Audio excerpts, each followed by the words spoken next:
So like Oldways is awesome because it can introduce people just like it introduced me, to certain things and how it was done. I always thought I knew enough about cooking. I ain't nobody starving.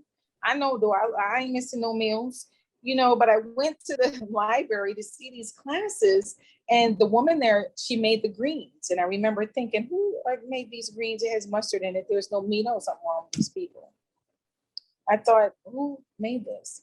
But she passed them out and I watched everyone's expression. And when I tasted it, I was like, you have got to be kidding me.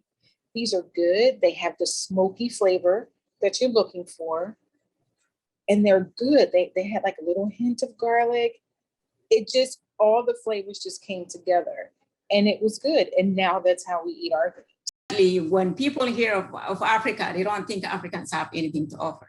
You know what I mean? So nobody really pays attention to you when you try to help them. They kind of undermine the challenge in here, but they have no idea what they're missing. So as I was volunteering for Operation Food Search, it's not particularly on healthy food, but they try to promote healthy food as well. So I was volunteering for them. And then I heard about the African Heritage Program as I was Googling all kind of things. I was like, wow, that sounds very interesting. And then I contacted, I think it was Sarah, her name was Sarah, also the program manager. I contacted her and that's how it started. And I think I did it for at least 2, 3, maybe 4 years. I enjoyed it. I've learned it a lot. When you punch in different stuff about healthy eating plans and diets and all that kind of stuff, literally the food pyramid for the African Heritage and Health Plan, it popped up in the Pinterest results. Yeah, so I was like, oh wow, this looks interesting. And so I just did a little bit more digging, and then I came across the Oldways website and saw that I could take training to become an ambassador, and literally the rest is history. It really changed how I plan food for my family, friends, helping people. Just looking at different foods, trying different foods, being in a city, I was in Baltimore, so being there close to DC, exposed to so many different cultures and their foods was just, more things adding to my repertoire and things I like to eat.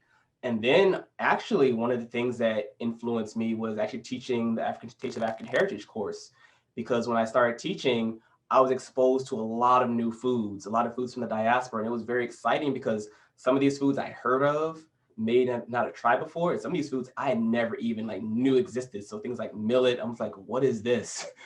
And so being able to teach classes and make these dishes for my classes, but also trying them myself, it really got me saying, oh my goodness, not only is this food tasty, but it's healthy, it's also cheap.